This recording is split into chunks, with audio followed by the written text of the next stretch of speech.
Shalom Aleihim, kiranya damai sejahtera Tuhan memerintah atas keluarga saudara. Dan doa saya kiranya kesehatan dan pemeliharaan Tuhan Yesus yang sempurna atas kehidupan keluarga saudara-saudari Jemaat KHL dan semua yang mendengar firman Tuhan hari ini. Amin. Saya akan bacakan firman di 1 Tesalonika 5 ayat 18. Mengucap syukurlah dalam segala hal, sebab itulah yang dikehendaki Allah di dalam Kristus Yesus bagi kamu. Saudara, ayat ini dicatat dengan demikian jelas. Ada hal yang dikehendaki Allah Bapa untuk kita lakukan di dalam Yesus, yaitu mengucap syukurlah dalam segala hal, dalam segala keadaan. Bapa yang maha besar dan penuh kasih itu punya keinginan. Nah, keinginannya itu disampaikan pada kita. Dan menurut saya, keinginan Allah Bapa yang super dahsyat itu sederhana. Dia menghendaki kita supaya mengucap syukur dalam segala hal, dalam segala keadaan. Saudara, kalau saudara punya ayah atau papa atau papi atau bapak, kemudian dia bilang, "Nak, papa pingin sop kaki kambing yang ada di Pekalongan, tempatnya warungnya Pak Kaliri."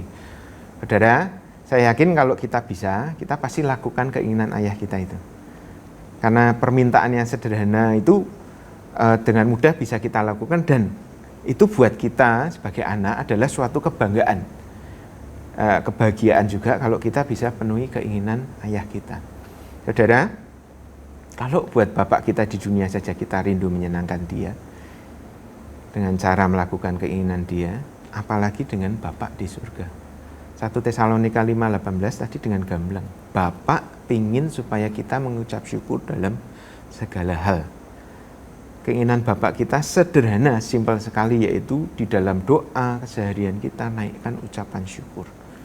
Dengan percaya kita berkata, Bapak terima kasih untuk keadaanku, terima kasih karena Engkau memelihara, tidak meninggalkan, tidak membiarkanku di dunia ini.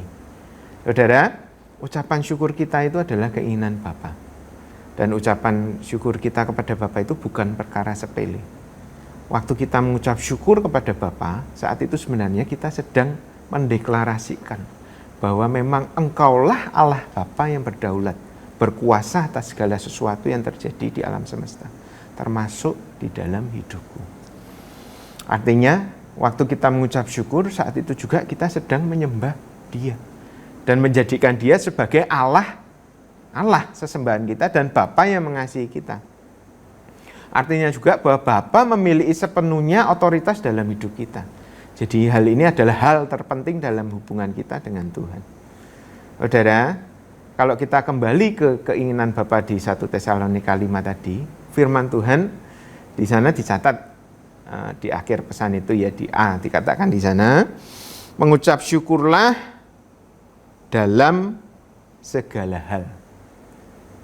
Jadi kata mengucap syukurlah, kemudian penutupnya dalam segala hal. Mengucap syukur dalam segala hal. Saya yakin bukan tanpa sebab Tuhan mengingatkan kita ada ayat penutup, yaitu kalimat dalam segala keadaan, dalam segala hal. Saudara, kita anak-anak Bapak di surga ini, selama kita tinggal di dunia, kita ini punya musuh yang sama.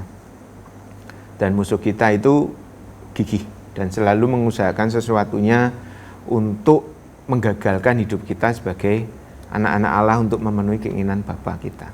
Musuh kita itu namanya iblis. Dan jangan pernah meremehkan iblis. Memang tidak kelihatan di mata kita, tetapi meskipun tidak kelihatan, pekerjaan mereka itu sangat nyata. Saudara, iblis itu akan berusaha membuat kita untuk menghargai sesuatu yang lebih, sesuatu di dunia ini lebih daripada Tuhan. Caranya bagaimana? Ada dua hal, yaitu penderitaan, dan satunya lagi namanya kebahagiaan. Penderitaan itu bisa dipakai iblis. Caranya yaitu dia menggeser ucapan syukur kita dan membuat kita marah, kecewa, jengkel pada Tuhan karena menderita, dan mendorong kita buat fokus terus untuk cari jalan keluar sendiri atau shortcut, dan membuat kita tidak lagi bergantung pada Tuhan dan kehendaknya. Ada contoh di Alkitab, istrinya Ayub 2 ayat 9 ya. Karena penderitaannya hebat menimpa mereka, maka istri Ayub itu tidak lagi bisa memandang Allah sebagai Allah Bapa yang layak mendapat ucapan syukur. Malahan dia menyarankan Ayub untuk mengutuki Allah. Nah ini kan sudah kebalik-balik, supaya mati. Nah ini kan cari shortcut, jalan pintas. Saudara, amati tipuan jebakan iblis nih. Jangan sampai kita kehilangan kesempatan untuk memuliakan Tuhan. Karena dalam penderitaan kita bisa milih untuk menghargai Tuhan dengan cara mengucap syukur pada Tuhan. Daripada marah dan menggerutu, serta pusing cari jalan keluar sendiri. Kemudian yang kedua, keadaan bahagia atau pleasure, kebahagiaan. Iblis dengan sarana kebahagiaan dia bisa juga buat kita bukan marah atau kecewa pada Tuhan, tapi membuat kita melupakan Tuhan. Karena iblis bisa menipu kita untuk menikmati kebahagiaan dan menghargai kebahagiaan itu lebih daripada kita menghargai dan menyembah, menghormati Tuhan. Contohnya, Raja Salomo. Segala berkat kebahagiaan yang dilimpahkan Tuhan dalam hidupnya dipakai iblis dia untuk balik menyerang Salomo. Sehingga dicatat di 1 Raja-Raja 11 itu, Salomo akhirnya menyembah setan-setan. Ada Asitoret, Milkom, ada Molok, dan kawan-kawan. Kenapa akhirnya Salomo menyembah setan-setan? Dicatat di 1 Raja-Raja pertama ayat 3 itu, karena segala kebahagiaan Salomo yaitu wanita-wanita. Dikatakan di sana, itu menarik hatinya daripada Tuhan. Jadi, baik penderitaan maupun kebahagiaan, itu bisa dipakai iblis sebagai senjata.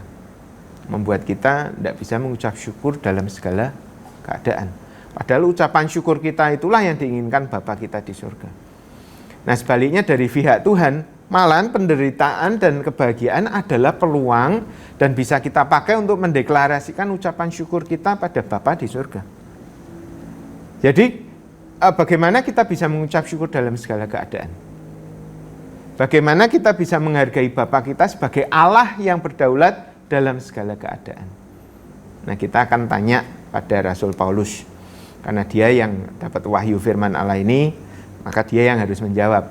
Itu ada di Filipi 4 ayat 12 sampai 13. Kita akan ke sana. Ya. Filipi 4 12 13. Aku tahu apa itu kekurangan dan aku tahu apa itu kelimpahan. Dalam segala hal dan dalam segala perkara tidak ada sesuatu yang merupakan rahasia bagiku. Baik dalam hal kenyang maupun dalam hal kelaparan, baik dalam hal kelimpahan maupun dalam hal kekurangan. Segala perkara dapat kutanggung di dalam Dia yang memberi kekuatan kepadaku.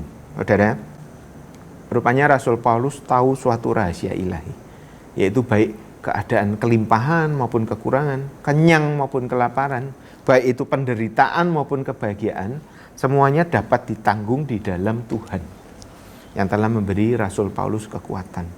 Artinya dua perkara itu tidak bisa lagi dipakai iblis untuk menyerang Paulus, seperti iblis menyerang istri Ayub dan Salomo.